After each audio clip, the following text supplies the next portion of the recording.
महाभारत एक ऐसा ग्रंथ है जिसमें कई नायक हैं।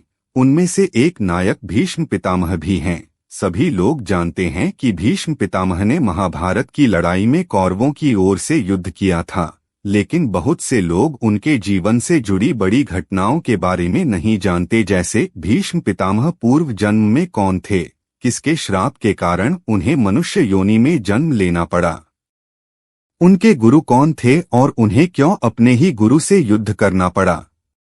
आज हम आप सबको इस लेख में भीष्म पितामह के पूर्वजन्म से लेकर उनकी इच्छा मृत्यु तक की संपूर्ण कथा बताएंगे।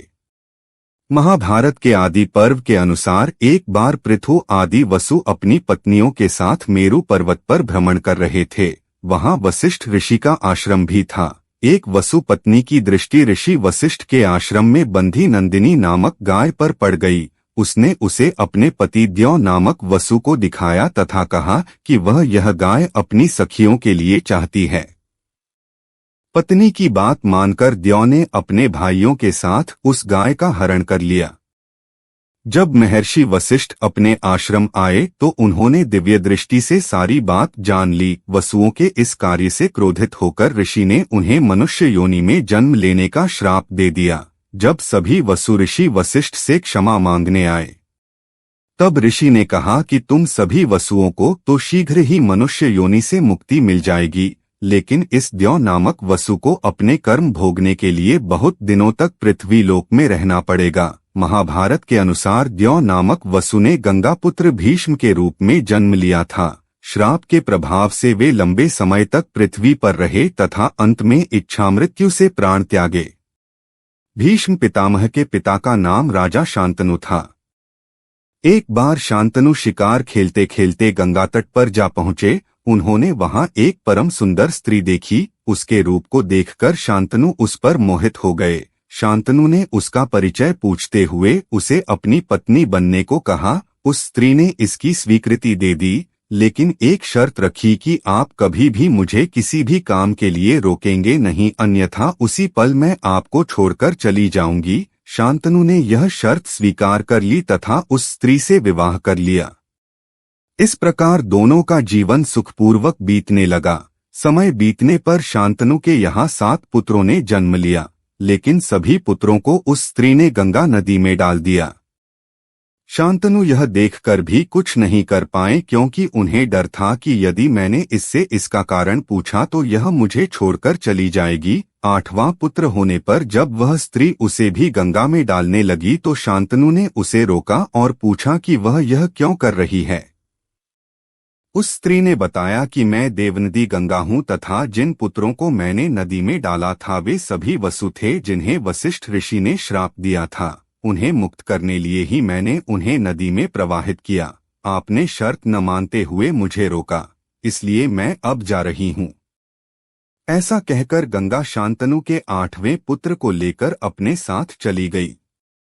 गंगा जब शांतनु के 8वें पुत्र को साथ लेकर चली गई तो राजा शांतनु बहुत उदास रहने लगे। इस तरह थोड़ा और समय बीता। शांतनु एक दिन गंगा नदी के तट पर घूम रहे थे।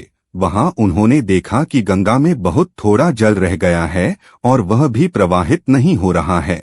इस रहस्य का पता लगाने जब शांतनु आगे गए तो उन्होंने देखा कि एक सुंदर व दिव्य युवक अस्त्रों का अभ्यास कर रहा है और उसने अपने बाणों के प्रभाव से गंगा की धारा रोक दी है। यह दृश्य देखकर शांतनु को बड़ा आश्चर्य हुआ। तभी वहां शांतनु की पत्नी गंगा प्रकट हुई और उन्होंने बताया कि यह युवक आपका 8वां पुत्र है। इसका नाम देवव्रत है। इसने वशिष्ठ ऋषि से वेदों का अध्ययन किया है तथा परशुराम जी से इसने समस्त प्रकार के अस्त्र शस्त्रों को चलाने की कला सीखी है। यह श्रेष्ठ धनुर्धर है तथा इंद्र के समान इसका तेज है। देवव्रत का परिचय देकर गंगा उसे शांतनु को सौंपकर चली गई। शांतनु देवव्रत को लेकर अपनी राजधानी में लेकर आए तथा शीघ्र ही उसे युवराज बना दिया। गंगा पुत्र देवव्रत ने अपनी व्यवहार कुशलता के कारण शीघ्र प्रजा को अपना हितैषी बना लिया। एक दिन राजा शांतनु यमुना नदी के तट पर घूम कर रहे थे। तभी उन्हें वहां एक सुंदर युवती दिखाई दी। परिचय पूछने पर उसने स्वयं को निषाद कन्या सत्यवती बताया। उसके रूप को देखकर शांतनु उस पर मोहित हो गए तथा उसके पिता के पास जाकर विवाह का प्रस्ताव रखा।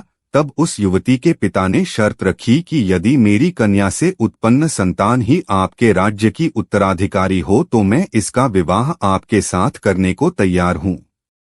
यह सुनकर शांतनु ने निषादराज को इनकार कर दिया, क्योंकि वे पहले ही देवव्रत को युवराज बना चुके थे। इस घटना के बाद राजा शांतनु चुप से रहने लगे।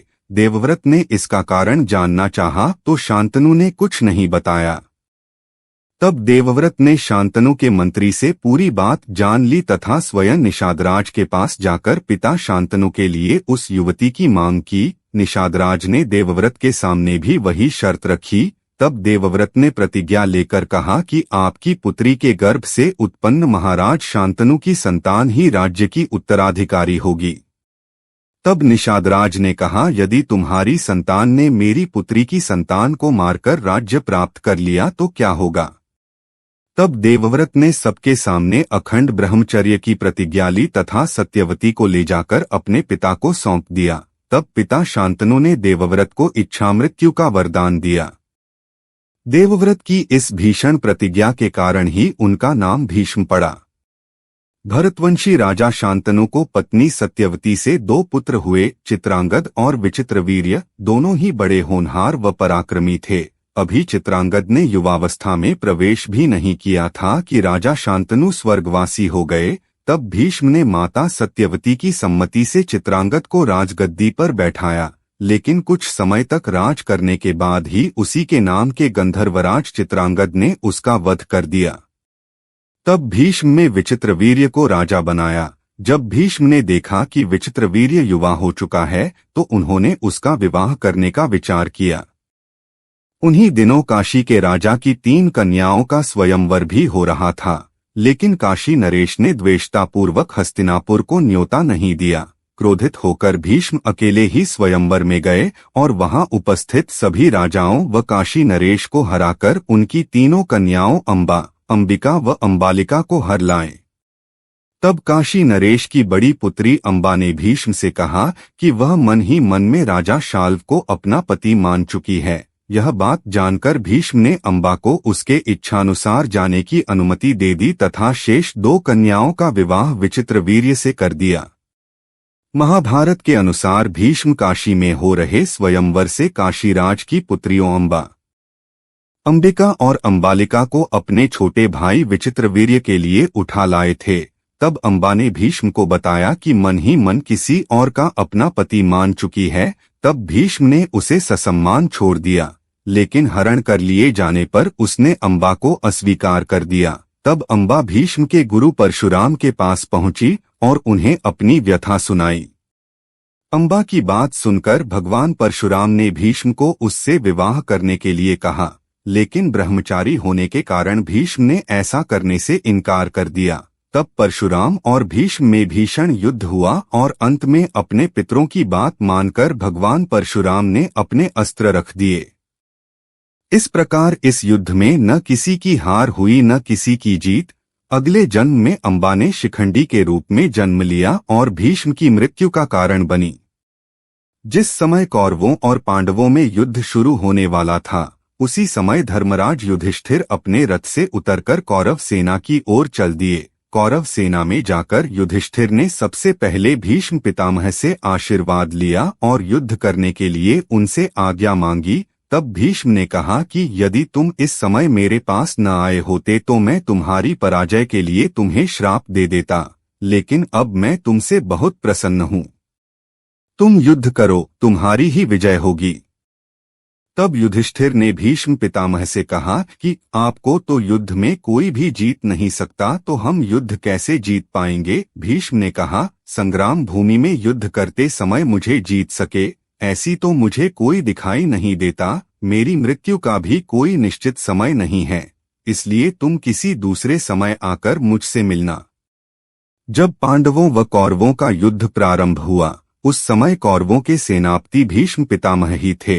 युद्ध के तीसरे दिन भीष्म पितामह ने पांडवों की सेना पर भयंकर बाण वर्षा कर भयभीत कर दिया। यह देखकर श्री कृष्ण ने अर्जुन से कहा कि वह भीष्म पितामह से युद्ध करे। अर्जुन और भीष्म पितामह में भयंकर युद्ध हुआ।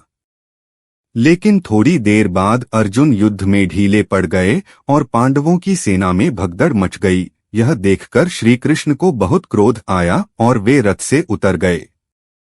श्री कृष्ण अपने हाथ में सुदर्शन चक्र लेकर बड़ी तेजी से भीष्म की ओर झपटे। श्री कृष्ण के इस रूप को देखकर भीष्म बिल्कुल भी भयभीत नहीं हुए। भगवान श्री कृष्ण को ऐसा करते देख अर्जुन रोकने के लिए उनके पीछे दौड़े। अर्जुन ने श्री कृष्ण को आश्वस्त किया कि अब मैं युद्ध में ढिलाई नहीं करूंगा, आप युद्ध मत कीजिए। अर्जुन की बात सुनकर श्री कृष्ण शांत हो गए और पुनः अर्जुन का रथ हाँकने लगे। महाभारत के युद्ध में भीष्म पितामह ने पांडव सेना में भयंकर मारकाट मचाई। पांडव भी भीष्म का यह रूप देखकर डर गए। तब उन्होंने भगवान श्री कृष्ण से भीष्म पितामह को हराने का उपाय पूछा। तब भगवान श्री कृष्ण ने कहा कि यह उपाय तो स्वयं भीष्म ही बता सकते हैं। तब पांचों पांडव भगवान श्री कृष्ण के साथ भीष्म पितामह से मिलने गए और उनसे पूछा कि आपको युद्ध में कैसे हराया जा सकता है। तब भीष्म ने बताया कि तुम्हारी सेना में जो शिखंडी है वह पहले एक स्त्री था, बाद में पुरुष बना। अर्जुन यदि शिखंडी को आगे करके मुझ पर बाणों का प्रहार करें, वह जब मेरे सामने होगा तो मैं बाण नहीं चलाऊंगा। इस मौके का फायदा उठाकर अर्जुन मुझे बाणों से घायल कर दें।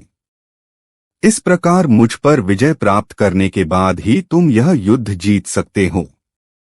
महाभारत युद्ध के 10वें दिन भी भीष्म पितामह ने पांडवों की सेना में भयंकर मारकाट मचाई। यह देखकर युधिष्ठिर ने अर्जुन से भीष्म पितामह को रोकने के लिए कहा। अर्जुन शिखंडी को आगे करके भीष्म से युद्ध करने पहुंचे। शिखंडी को देखकर भीष्म ने अर्जुन पर बाण नहीं चलाए और अर्जुन अपने तीखे बाणों से भीष्म पितामह को बींधने लगे। इस प्रकार बाणों से छलनी होकर भीष्म पितामह सूर्यास्त के समय अपने रथ से गिर गए। उस समय उनका मस्तक पूर्व दिशा की ओर था। उन्होंने देखा कि इस समय सूर्य अभी दक्षिणायन में है। अभी मृत्यु का उचित समय नहीं है, इसलिए उन्होंने उस समय अपने प्राणों का त्याग नहीं किया।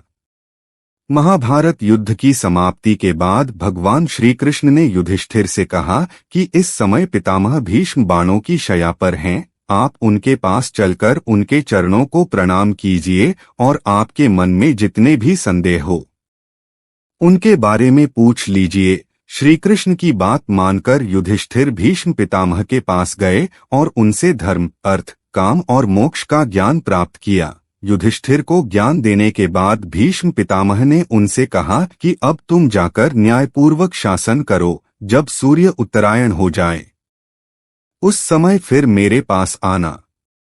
जब सूर्यदेव उत्तरायण हो गए तब युधिष्ठिर सहित सभी लोग भीष्म पितामह के पास पहुंचे। उन्हें देखकर भीष्म पितामह ने कहा कि इन तीखे बाणों पर शयन करते हुए मुझे 58 दिन हो गए हैं। उन्होंने श्री कृष्ण को संबोधित करते हुए कहा कि अब मैं प्राणों का त्याग करना चाहता हूँ। ऐसा कहकर भीष्म जी कुछ देर तक चुपचाप रहे। इसके बाद वे मन सहित प्राणवायु को क्रमश भिन्न भिन्न धारणाओं में स्थापित करने लगे। भीष्म जी का प्राण उनके जिस अंग को त्याग कर ऊपर उठता था उस अंग के बाण अपने आप निकल जाते और उनका घाव भी भर जाता। भीष्म जी ने अपने देह के सभी द्वारों को बंद करके प्राण को सब ओर से रोक लिया, इसलिए वह उनका मस्तक फोड़कर आकाश में चला गया। इस प्रकार महात्मा भीष्म के प्राण आकाश में विलीन हो गए।